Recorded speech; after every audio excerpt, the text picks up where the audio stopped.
has proposed a six-figure fine against the city of Odom. A local Corpus Christi food truck owner was detained by ICE last week, and a look at San Antonio's street nursing team. Today is Monday, July 13th, 2026, and this is South Texas Midday. I'm Spencer Chiak.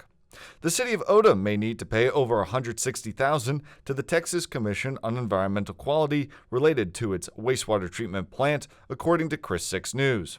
In 2023, the TCEQ found multiple violations, including E. coli levels in discharged water were more than 6 times the legal limit. Inspectors also documented sewage, including greaseballs and floating sludge, in a nearby receiving stream. The final fine is still to be confirmed. 3 News is reporting local food truck owner Saul Palmares was detained by U.S. Immigration and Customs Enforcement. The Tacos El Mexicano owner was detained Friday in the London area by ICE without the assistance of local law enforcement, according to KIII News. Chris 6 News is reporting the 2025 Flower Bluff ISD bond improvements are on track. Last May, Flower Bluff ISD residents voted in favor of applying $193 million worth of improvements throughout the school district. In the Victoria area, with heavy rains and flash flooding expected to take place this week, Governor Greg Abbott has directed state emergency response to begin assisting the area. A preliminary report from the National Transportation Safety Board says a jet that crashed in Laredo last month experienced the flameout of both engines before it crashed. Texas Public Radio's Jerry Clayton has more. The crash killed Austin Tech leader Joshua Bear and injured 3 teenagers and 2 pilots.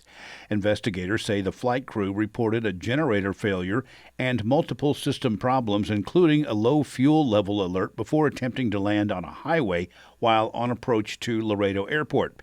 As the airplane touched down on the highway, it sheared off several light poles, struck a vehicle, and came to rest straddling the right-hand edge of an overpass. The report also revealed that the crew of the Citation Latitude, operated by NetJets, reported unusual vibrations shortly after departing Los Cabos, Mexico, bound for Austin. Several components of the aircraft have been sent to a laboratory in Washington, D.C. for analysis. I'm Jerry Clayton in San Antonio. Dallas County has asked a federal judge to drop its top elections official from a lawsuit. KERA's Marina Terran Martinez reports that the League of United Latin American Citizens say state and county leaders violated the National Voter Registration Act. LULAC filed the lawsuit against Texas Secretary of State Jane Nelson in March.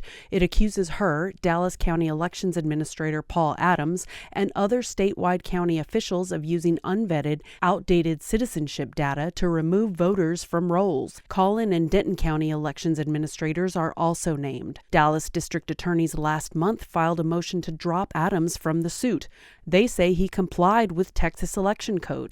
LULAC says Nelson implemented a voter purge program that flagged potential non-citizens. Marina Trejan Martinez in Dallas. For people who are unhoused and living on the streets of San Antonio, a small injury can become a serious medical issue that can lead to extreme pain, severe infection, or even amputation. That's why a team of nurses and healthcare workers is taking healthcare beyond the walls of traditional clinics. Texas Public Radio's David Martin Davies went out with the San Antonio street nursing team to see what it means to practice medicine on the street. Alicia limped with her rolling walker to the corner of Zarzamora and Chihuahua, where the street nursing team is set up on this hot Wednesday. The 64-year-old is wearing an oversized black T-shirt.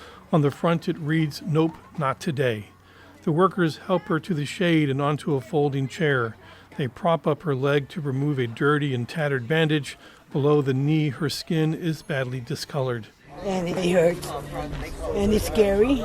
Alicia says she went to a local hospital for what she called a biopsy, but Diana Cavazos says it was most likely an abscess, which can frequently happen when shooting heroin. She has an open wound. Cavazos is a registered nurse and the founder of Street Nursing Institute and a professor of nursing at UT Health San Antonio. It's an abscess that was not, healing properly. Wearing blue latex gloves, she carefully cleans Alicia's leg and tells her that it's not infected. Alicia said she first went to a hospital ER. She said they told her they would treat her and then find her a place to recover, but she said that's not what happened. In 30 minutes, they had me downstairs, bleeding, sending me in the bus. I was crying because the people didn't want me to get in the bus because they saw me bleeding. Somebody said that I had MRSA and I was going to give it to everybody. MRSA is a highly contagious bacterial infection that resists many common antibiotics.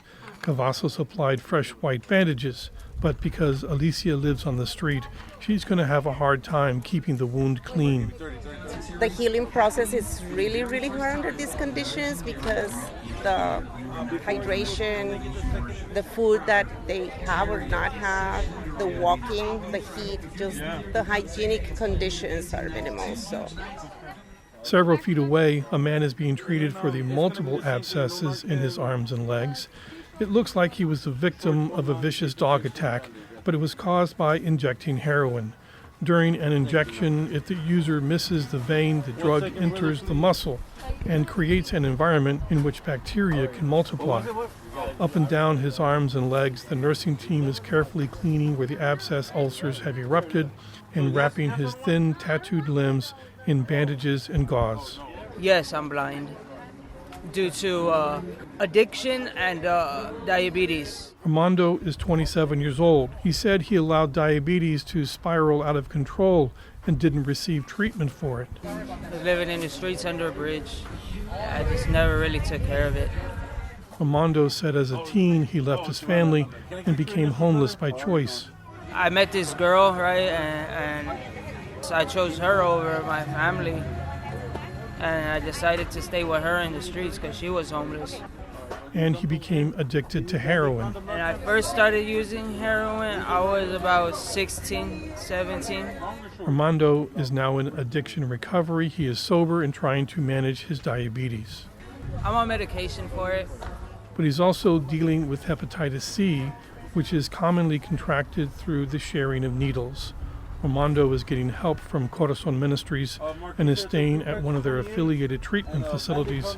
He is no longer using heroin and is prescribed Suboxone, which reduces cravings and withdrawal symptoms. I'm David Martin Davies in San Antonio. Tomorrow, David Martin Davies continues the story with how the state of Texas is looking to address and prevent homelessness. This has been South Texas Midday on your community-owned station, KADT and KVRT. I'm Spencer Chiak. Your community arts calendar and more is on its way next.